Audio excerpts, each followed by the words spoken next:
ہے سورۃ البقرہ ہے، آیت نمبر 137 ہے۔ فَإِنْ آمَنُوا بِمِثْلِ مَا آمَنْتُمْ بِهِ فَقَدِ اهْتَدَوْا۔ اگر تم صحابہ کی طرح ایمان لے آؤ تو ہدایت پا جاؤ گے۔ وَإِنْ تَوَلَّوْا، اگر تم صحابہ کی طرح ایمان نہ لائے، صحابہ کی ہدایت سے منہ موڑ لیا، جس طریقے سے جس انداز سے انہوں نے دین کو سمجھا، انہوں نے شریعت کو سمجھا، انہوں نے قرآن مجید کا مطالعہ کیا، جس انداز اور جس طریقے سے صحابہ نے تفسیر سمجھی ہے قرآن مجید کی اللہ کے رسول صلی اللہ علیہ وسلم سے، اگر اسی طرح تفسیر تم نے نہ پڑھی، نہ سمجھی اور سمجھنے کی کوشش نہ کی، پھر رزلٹ کیا نکلے گا؟ فَإِنَّمَا هُمْ فِي شِقَاقٍ، پھر تم دور کی گمراہی میں جا کے گرو گے۔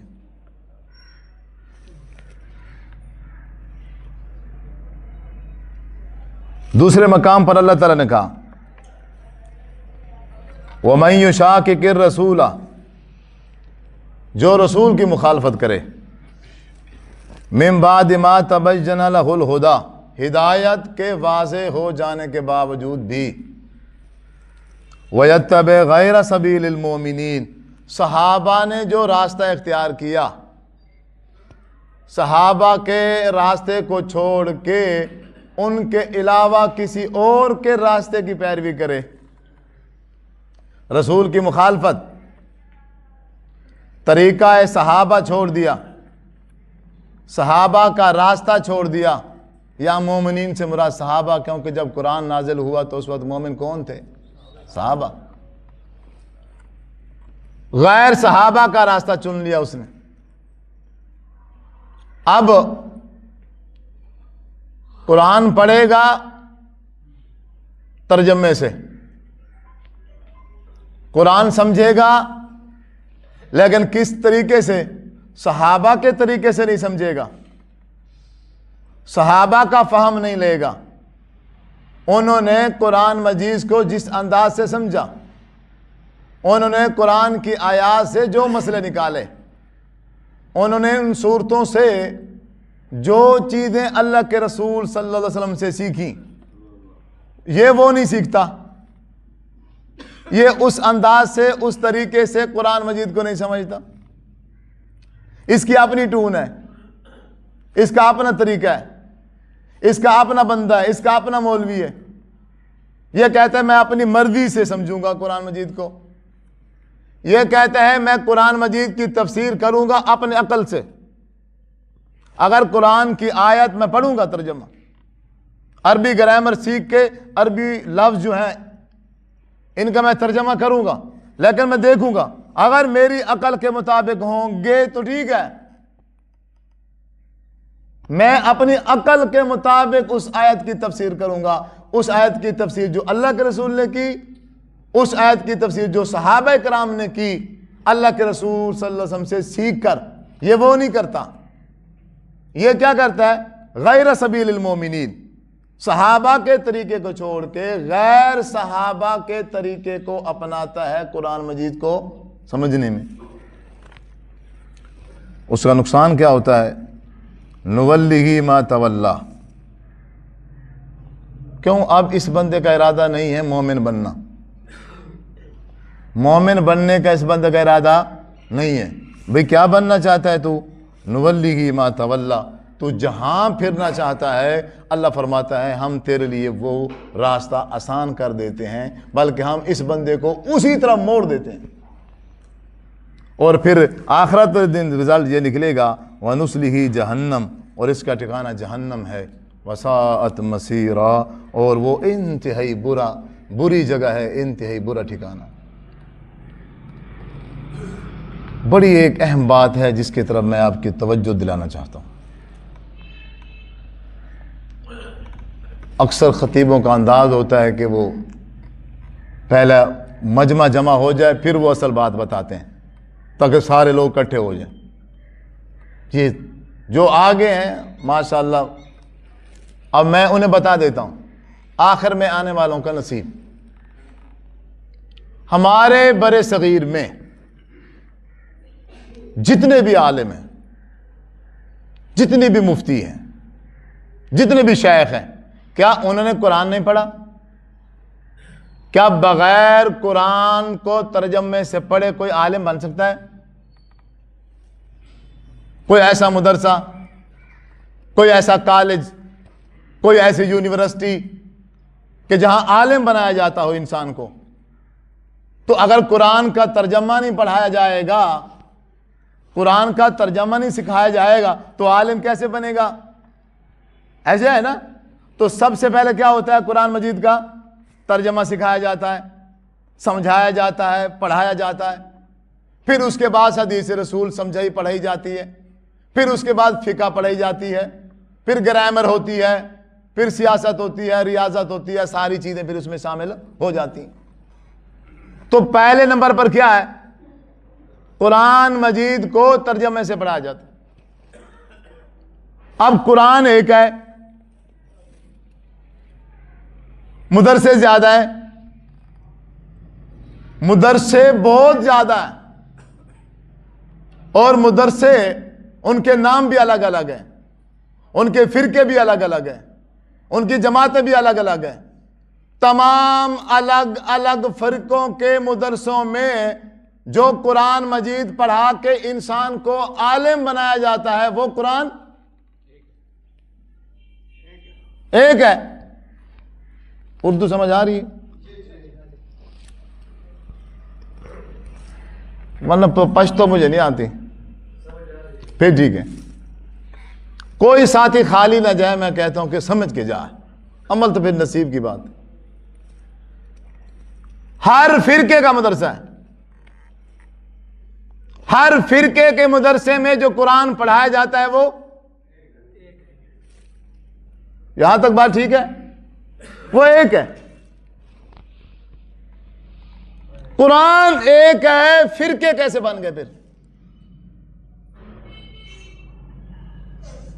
چوتھا پارہ ہے، قرآن منع کر رہا ہے وَلَا تَفَرَّقُوا وَاعْتَصِمُوا بِحَبْلِ اللَّهِ جَمِيعًا.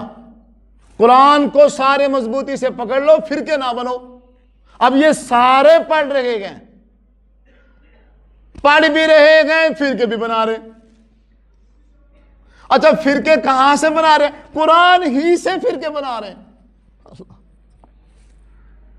قرآن کو پڑھ کے قرآن سے فرقہ بنا رہے ہیں. وجہ کیا ہے؟ بندہ قرآن بھی پڑھے پھر بھی ہدایت نہ آئے تو پھر ہدایت کہاں سے آئے گی؟ ہر فرقے والے کے پاس کتاب یہی ہے. کون سی ایسی چیز ہے اس میں جس کی وجہ سے ہم ہدایت سے محروم ہیں، فرقوں میں تقسیم ہو گئے ہیں، فرقوں میں بٹ گئے ہیں؟ اس کی کیا وجہ کیا ہے؟ بالکل آسان وجہ ہے اس کی. ہم نے قرآن پڑھا، ہم نے قرآن سیکھا، ہم نے بچوں کو قرآن پڑھایا، کس منہج کے مطابق؟ اپنی منہج کے مطابق، اپنے طریقے کے مطابق، اپنی عقل کے مطابق. اب میں قرآن مجید کی آیت سمجھتا ہوں اپنی عقل کے مطابق، اپنے استاد کی عقل کے مطابق، اپنے شیخ کی عقل کے مطابق. اب ہر بندہ بیٹھ کے مدرسے میں اپنی عقل کے مطابق قرآن مجید کی آیات کی تفسیر کر رہا ہے. جب میں اپنی عقل کے مطابق تفسیر کروں گا، یہ اپنی عقل کے مطابق تفسیر کریں گے، یہ بھائی اپنی عقل سے، وہ بھائی اپنی عقل سے. ہماری چاروں کی جو عقل ہے وہ مختلف ہے.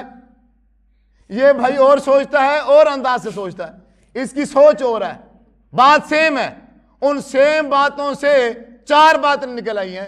اس نے اور سوچی، اس نے اور سوچی، میں نے اور سوچی، اور اس نے اور سوچی ہے. ہماری سوچ مختلف ہے، ہمارا مزاج مختلف ہے، ہماری عادات مختلف ہے، ہماری پسند ناپسند مختلف ہے. کسی انسان کی بھی کوئی چیز آپس میں ملتی نہیں ہے. یہ ہمارے خالق کی کاریگری ہے، یہ ہمارے مالک کی کاریگری ہے. تو جب ہم اپنی اپنی رائے، اپنی اپنی عقل، اپنی اپنی سوچ کے مطابق تفسیریں کریں گے تو تفسیریں کیا ہو جائیں گی؟ مختلف ہوں گی کہ نہیں ہوں گی؟ ہیں کہ یا نہیں؟ موجود ہے نا؟ تو جب تفسیر مختلف ہو گئی تو فرقہ بن گیا یا نہ بنا؟ بن گیا۔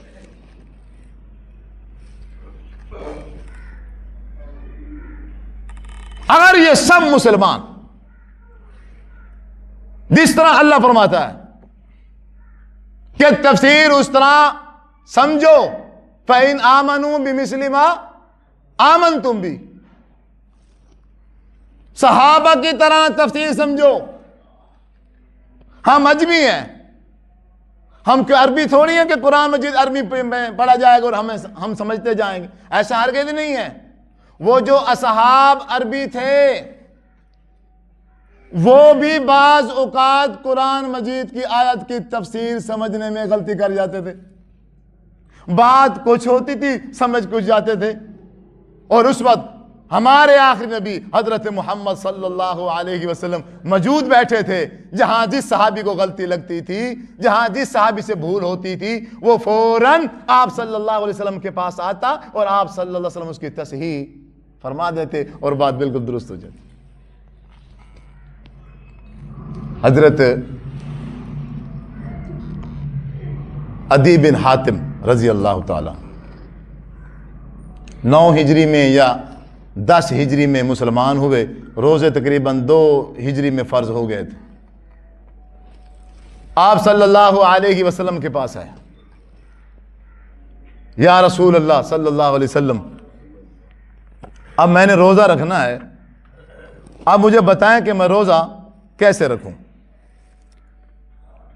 کس ٹائم روزہ رکھوں، رات کو میں اٹھ کے سحری جو کھاؤں کب تک کھاتا رہوں؟ آپ صلی اللہ علیہ وسلم نے اس صحابی کے سامنے یہ قرآن مجید کی آیت پڑھ دی، کلوا واشربوا حتی یتبین لکم الخیط الابیض من الخیط الاسود من الفجر۔ اے صحابی، اے عدی رضی اللہ تعالیٰ، کلوا واشربوا، کھاتے رہو پیتے رہو، حتی یہاں تک کہ تبین لکم الخیط الابیض، تمہارے لیے سفید واضح ہو جائے، تمہارے لیے سفید دھاگا، من الخیط الاسود، کالے دھاگے سے، یعنی جب تک کالا دھاگا سفید نہیں ہوتا تب تک کھاتے رہو۔ اب عربی بھی یہی ہے، خیط دھاگے کو کہتے ہیں، ابیض سفید کو کہتے ہیں، اسود کالا ہوتا ہے، خیط تو ویسے دھاگا ہے۔ اب وہ صحابی ہیں، عربی دان ہیں، لیکن قرآن مجید کی یہ آیت سمجھ نہ سکے۔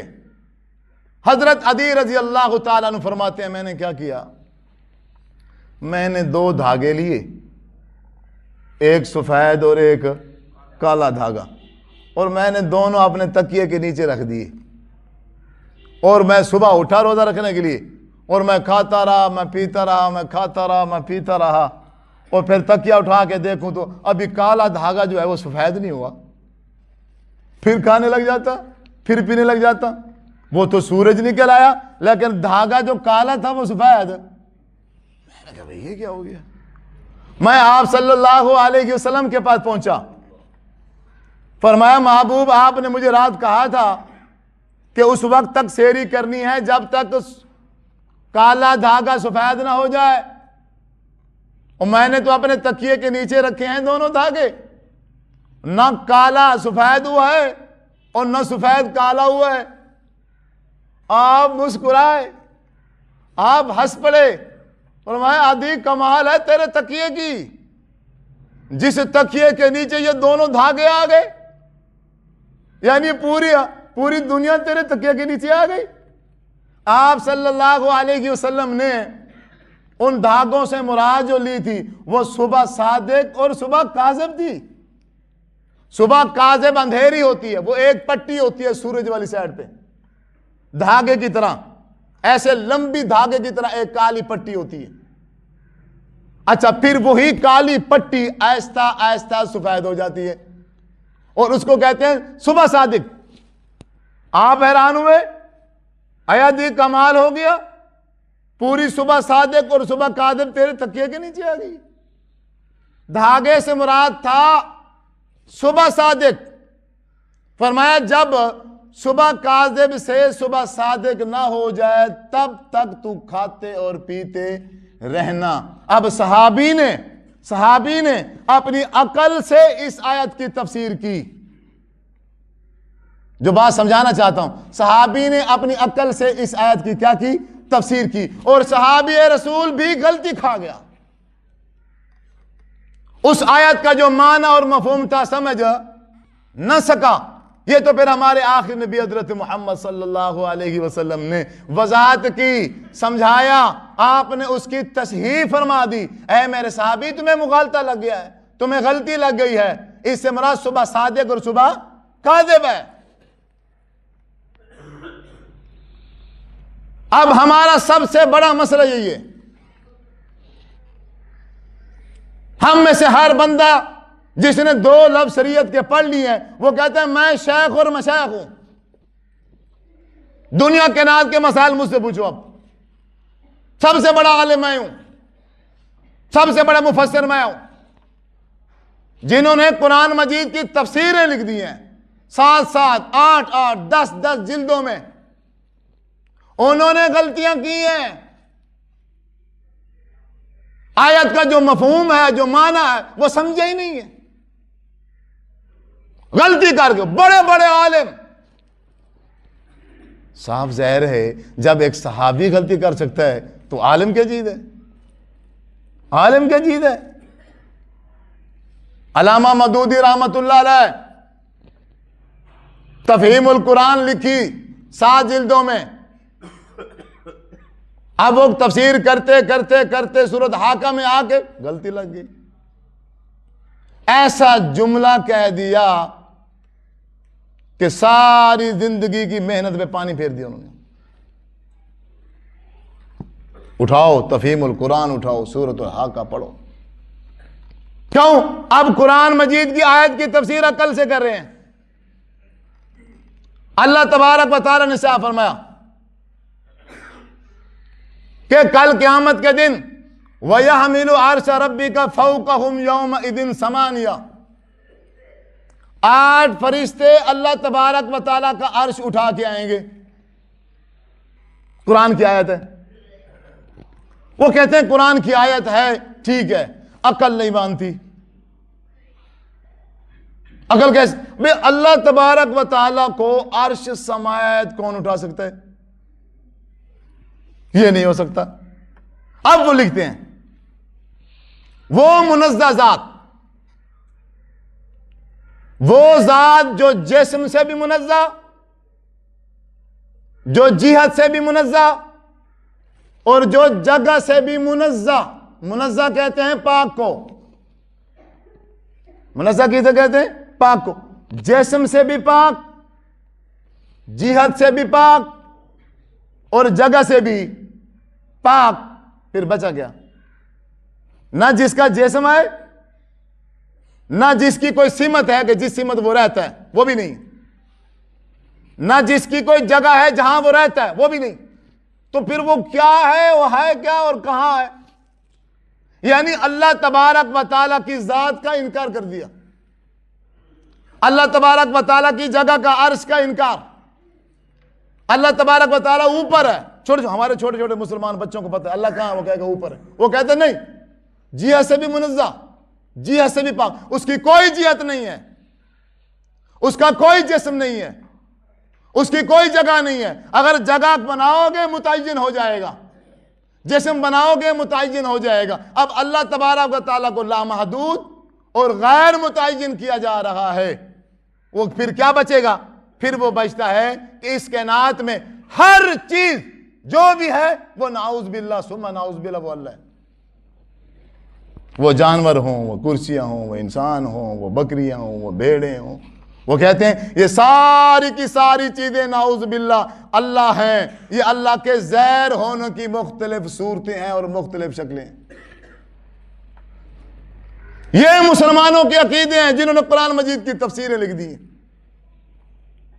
اگر ہم میں سے ایک سادہ انسان اس تفسیر کو پڑھے گا وہ کیا بنے گا؟ گمراہ.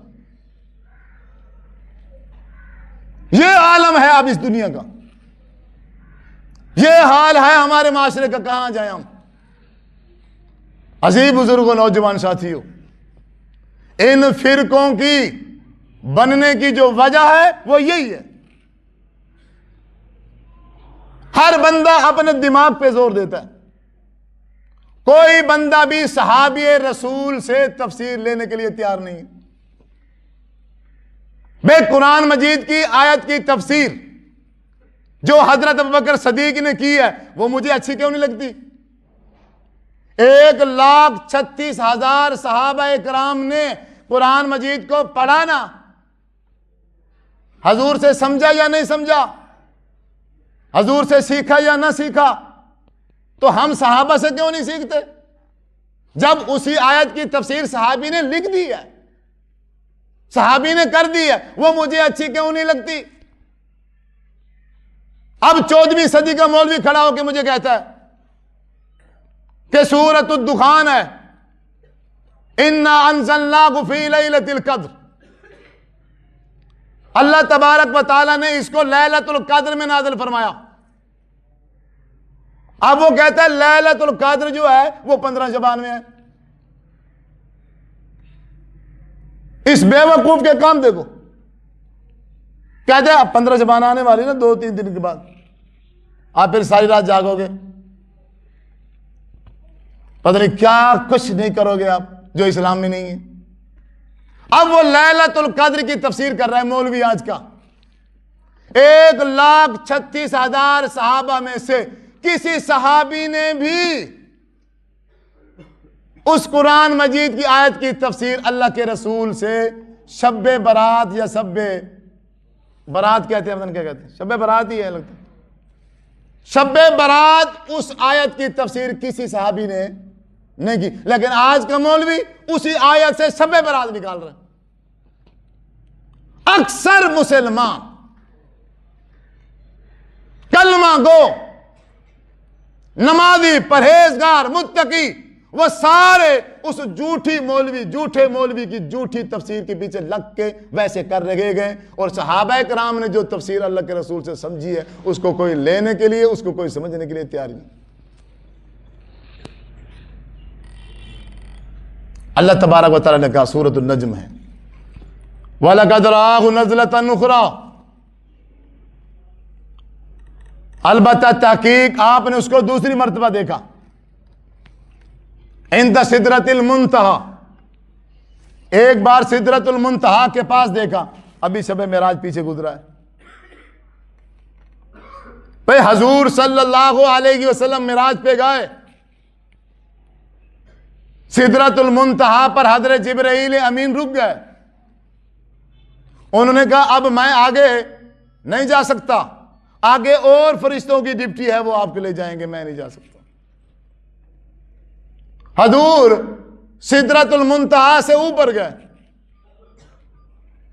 صحیح سند کے ساتھ حدیث ہے، آپ نے کہا میں نے اپنے کانوں سے جو کلمہ تقدیر لکھتی ہے نا اس کے لکھنے کی آواز میں نے اپنے کانوں سے سنی۔ اب اس آیت کی تفسیر مولوی کرتا ہے، آج کا 14ویں صدی کا مولوی، کیا کہ اللہ کے رسول صلی اللہ علیہ وسلم جب معراج پر گئے، وَلَقَدْ رَآهُ نَزْلَةً أُخْرَىٰ، اللہ تعالیٰ کو دوسری مرتبہ دیکھا۔ صحابی رسول نے امی عائشہ صدیقہ رضی اللہ تعالی عنہا سے پوچھا کہ اس آیت کی تفسیر کیا ہے؟ آپ نے سدرۃ المنتہا پر جا کے کس کو دیکھا؟ امی عائشہ صدیقہ رضی اللہ تعالی عنہا نے فرمایا آپ صلی اللہ علیہ وسلم نے اوریجنل شکل میں، اصل شکل میں حضرت جبرائیل امین علیہ السلام کو دیکھا، اور کہا، صحیح بخاری کی حدیث ہے، جو بندہ کہتا ہے کہ حضور نے اللہ تبارک و تعالیٰ کو آنکھوں سے دیکھا ہے، وہ جھوٹا انسان ہے، اس کی کوئی بات نہ مانے، کیوں قرآن گواہ ہے لا تدرکہ الابصار وہو یدرک الابصار، اللہ تبارک و تعالیٰ جسے چاہے دیکھ سکتا ہے، اور اس دنیا کائنات کی کسی آنکھ میں یہ ہمت، یہ طاقت نہیں ہے کہ وہ اللہ تبارک و تعالیٰ کو دیکھ سکے۔ قرآن کہتا ہے۔ حضرت موسیٰ علیہ السلام کے اصرار کرنے کے باوجود بھی قوم کو لے گئے، لیکن اللہ کا دیدار کوئی بھی نہ کر سکا۔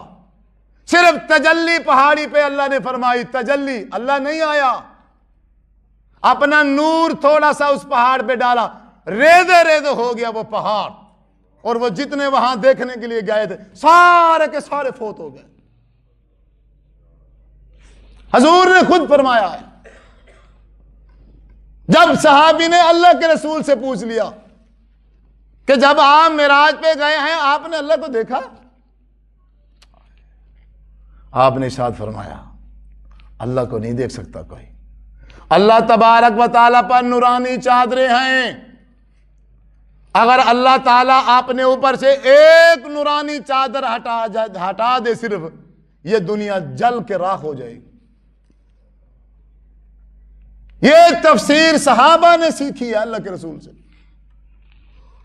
اور آج کا مسلمان اس کو لینے کے لیے تیار نہیں ہے۔ حقیقت میں ان مولویوں نے گمراہ کر دیے، اور آپ عجیب لوگ ہو، قسم سے کھڑے ہو ان مولویوں کے پیچھے لگ کے۔ ان مولویوں میں کچھ بھی نہیں ہے، کچھ بھی نہیں ہے۔ اللہ تبارک و تعالیٰ ان کی جو اصلیت ہے وہ کسی کو نہ دکھا۔ آج 14ویں صدی ہے، 1450 سال ہو گئے ہیں، جتنا ان لوگوں نے ظلم کیا ہے شریعت کے ساتھ اتنا کسی نے نہیں کیا۔ ہم سب نے ان پر اعتماد کیا، بھروسہ کیا، منبر رسول کا وارث بنایا ہم نے۔ انہوں نے اسلامی لبادہ پہن کر، حضور کا نام لے لے کر، قرآن کی آیتیں پڑھ پڑھ کر، ترنم کے ساتھ، سریلی آواز میں ہمیں گمراہ کیا۔ قرآن کی آیت پڑھی، تفسیر کچھ تھی، کر کچھ دی۔ صحابہ اس سے کچھ اور لے رہے اور یہ کچھ اور لے رہے۔ جب ہم نے اپنے مولوی کی تفسیر پڑھنی، سمجھنی شروع کی ہے، اسی دن سے ہم بریلوی، دیوبندی، وہابی، شیعہ، قادری، چشتی، سہروردی اور 73 فرقے بن گئے۔ اب ہم میں سے صرف ہدایت پر صرف وہی آ سکتا ہے جو قرآن مجید کو پڑھے گا ترجمے کے ساتھ، اور اس کی تفسیر جو نیچے مولوی نے لکھی ہے۔ پھر کیا ہوگا؟ اگر بریلوی، احمد رضا خان بریلوی کا اٹھا کے پڑھے گا، بریلوی بن جائے گا۔ دیوبندی کا اٹھا کے پڑھے گا، دیوبندی بن جائے گا۔ اہل حدیث کا اٹھا کے پڑھے گا، اہل حدیث بن جائے گا۔ اہل تشیع کا اٹھا کے پڑھے گا، اہل تشیع۔ پھر آپ پریشان ہوں گے، پھر ان کے علاوہ تو اور کوئی ہے نہیں۔ پھر بات سمجھ آ رہی؟ قاری صاحب پھر کون سا پڑھیں ہم؟ لیکن اس سے پہلے سوال یہ ہے، آپ میں اس مجلس میں کوئی ہے صحیح جو قرآن مجید پڑھ کے ہدایت حاصل کرنے کا ارادہ رکھتا ہو؟ کوئی ہے؟ ہاتھ کھڑا کرے۔ اگر اتنے سارے پڑھ لیں پھر مولوی تو بھاگ جائیں گے۔ اللہ کرے یہ جو ہاتھ اٹھے ہیں یہ حقیقت میں اٹھے ہوں۔ اللہ تعالیٰ ہمیں واقعی ہی قرآن مجید کو ترجمے سے پڑھنے کی۔ آپ قرآن مجید کا ترجمہ پڑھیں، جب اس آیت کا ترجمہ ہم پڑھ لیں، اب ہے اس آیت کو سمجھنا، اب ہے اس آیت کو سمجھنا۔ اب چاروں تفسیریں لے لیں، آپ چاروں تفسیریں لے لیں، 5ویں بھی کوئی ہو تو وہ بھی لے لیں، 10ویں بھی لے لیں، 20ویں بھی لے لیں۔ اب اس آیت کی تفسیر نکالیں، بریلوی کیا کرتا ہے، دیوبندی کیا کرتا ہے، اہل حدیث کیا کرتا ہے، اہل تشیع کیا کرتا ہے؟ دیکھو تفسیر کیا لکھی ہوئی ہے، اس تفسیر میں ان چاروں میں سے اس آیت کی تفسیر اگر کوئی صحابی سے کر دے، حدیث رسول کے ذریعے سے کر دے، آگے حوالہ دے دے کہ یہ بات ہوئی تھی اور فلاں صحابی نے اللہ کے رسول سے پوچھا، یہ حوالہ ہے، یہ حدیث نمبر ہے، اور اس انداز سے تفسیر جہاں سے مل جائے، ان چاروں بزرگوں میں سے جو بزرگ لکھ دے آپ اس کو کوٹ کر لو، اپنے ایک ذاتی نوٹس بنا لو۔ اس انداز سے اگر آپ میں سے کوئی بندہ قرآن مجید کو سمجھنے کی کوشش کرے گا اس کو ہدایت مل سکتی ہے، ورنہ لوگ قرآن کے ذریعے سے بھی دھوکہ دے رہے ہیں۔ سوشل میڈیا پہ بیٹھ کر وہ کہتے ہیں ہمیں صحابہ کرام کے سمجھ کی ضرورت نہیں ہے، ہمیں صحابہ کرام کے فہم کی ضرورت نہیں ہے۔ بھائی صحابہ کرام کا فہم اپنا فہم تھوڑی تھا، صحابہ نے تو اپنا فہم نہیں بلکہ حضور سے فہم لیا ہے۔ جہاں جہاں مغالطہ ہوا، جہاں جہاں وہ بھولے، اللہ کے رسول صلی اللہ علیہ وسلم نے اس کی کیا کر دی ہے؟ تصحیح کی ہے۔ آپ موجود بیٹھے ہیں، آپ بلا رہے ہیں، سمجھا رہے ہیں، یہ فلاں آیت کی صورت ہے، اس کو فلاں صورت میں لکھو، یہ مدنی ہے، یہ مکی ہے، اور یہ صورت فلاں موقع پہ نازل ہوئی ہے، اس آیت کا مطلب یہ ہے، اس آیت کا مفہوم یہ ہے، اس میں یہ مسئلہ بیان ہو رہا ہے۔ اب قرآن کہتا ہے اقیموا الصلاۃ وآتوا الزکاۃ، نماز پڑھو زکوٰۃ دو۔ اب نماز کیسے پڑھیں؟ اب یہ چاروں فرقوں والے اس آیت کی تفسیر کریں گے۔ وہ کوئی بریلوی لکھے گا اپنا طریقہ، دیوبندی لکھے گا اپنا طریقہ، اہل حدیث اپنا لکھے گا، اہل تشیع اپنا طریقہ لکھے گا۔ اب میں کون سا لوں؟ سارے قرآن کے نیچے لکھے ہوئے ہیں، اوپر آیت کوٹ کی ہوئی ہے، نیچے طریقے لکھے ہوئے ہیں، اب میں کہاں جاؤں؟ اب میں وہاں دیکھوں گا جس نے اس آیت کے تحت اس قرآن مجید کی آیت کی تفسیر حدیث رسول کے ذریعے سے کی ہوئی ہے، صحابہ کرام سے کی ہوئی ہے، میں وہ لے لوں گا۔ اور جنہوں نے اماموں کے ذریعے سے یا اپنے بزرگوں کے ذریعے سے جو 1400 سال کے بعد آئے ہیں، دو سو سال کے بعد آئے ہیں، 100 سال کے بعد آئے ہیں، اگر ان سے کسی نے تفسیر کر دی ہے اور حوالہ بھی کوئی نہیں ہے، کہ آپ کو کیسے پتہ چل گیا ہے کہ قرآن مجید کی آیت جو ہے یہ اس لیے اتری تھی؟ آپ کو کس نے کہا ہے؟ وہ تو اللہ کے رسول پہ اتری ہے، تو اللہ کے رسول ہی وضاحت کریں گے، اور جب اللہ کے رسول نے وضاحت کی ہے تب تو صحابہ تھے یا کوئی اور تھا؟ عزیز بزرگوں، نوجوان ساتھیوں، آپ میرے بھائیوں، آپ میرے بزرگ ہو، یہ جو فرقہ واریت اپنے دماغ میں بٹھا رکھی ہے، اپنے دل میں سما رکھی ہے، اس سے اپنی جان چھڑاؤ۔ سب سے پہلے تو فرقہ واریت دماغ سے نکال دو، سب سے پہلے اپنے آپ کو کلیئر کرو، جب سے میں آیا ہوں یہی بات کر رہا ہوں، لیکن یہاں مجھے ایسے لگ رہا ہے کوئی اثر ہو نہیں رہا، اتنے پکے پتھر ہیں یہاں، اتنے مضبوط اور سخت دل رہتے ہیں یہاں، اتنے لمبا عرصہ، اور بات ایک ہو رہی ہے کہ قرآن مجید کو ترجمے سے پڑھو، فرقہ واریت سے باہر نکلو، پھر کہتے ہیں ہم بریلوی ہیں، پھر کہتے ہیں ہم دیوبندی ہیں۔ کمال نہیں ہو گیا؟ قرآن کی بھی نہیں مانتے ہو تو قرآن سے پھر کون سا ایسا بیان افضل آئے گا، اترے گا جو ہمیں سمجھائے گا؟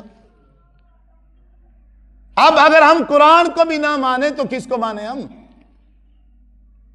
یہ خوبصورت جوانی جہنم کی آگ سے بچا لو، اس کو جہنم کے ایندھن نہ بننے دو۔ کوئی کسی کا نہیں ہے، کوئی ناراض نہیں ہوتا ہے تو ہو جائے۔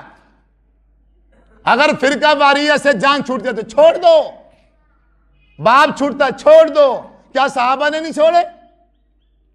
بیویں نہیں چھوڑی انہوں نے، بچے چھوڑ دیے، جائیدادیں چھوڑ دی، ہر چیز چھوڑ دی حضور صلی اللہ علیہ وسلم کی شریعت کی خاطر۔ تو اللہ تعالیٰ نے جنتوں کا وارث بنایا ہے۔ آج ہمیں وہی سبق دیا جا رہا ہے، ہر چیز چھوڑ دو۔ اگر نہ چھوڑو تو کس کو نہ چھوڑو؟ قرآن مجید کو نہ چھوڑو اور حدیث رسول صلی اللہ علیہ وسلم کو نہ چھوڑو۔ اب آپ بھائیوں سے یہی گزارش ہے، قرآن مجید کو ترجمے سے پڑھیں اور اس کو سمجھیں۔ کس انداز سے؟ صحابہ اکرام رضوان اللہ علیہم اجمعین کی فہم کے مطابق۔ اس کے علاوہ اگر ہم کسی اور کی فہم سے قرآن مجید کو سمجھنے کی کوشش کریں گے تو پھر ہم گمراہ ہو سکتے ہیں، ہدایت پر نہیں آ سکتے۔ یہ قرآن کہہ رہا ہے فَإِنْ آمَنُوا بِمِثْلِ مَا آمَنْتُمْ بِهِ فَقَدْ اهْتَدَوْا۔ صحابہ کی طرح ایمان لاؤ گے تو ہدایت ہے، اگر صحابہ کی طرح ایمان نہ لائے تو پھر ہدایت بھی تمہیں نہیں ملے گی۔ اللہ تعالیٰ سے دعا ہے اللہ رب العزت عمل کرنے کی توفیق عطا فرمائے۔ وآخر دعوانا الحمدللہ رب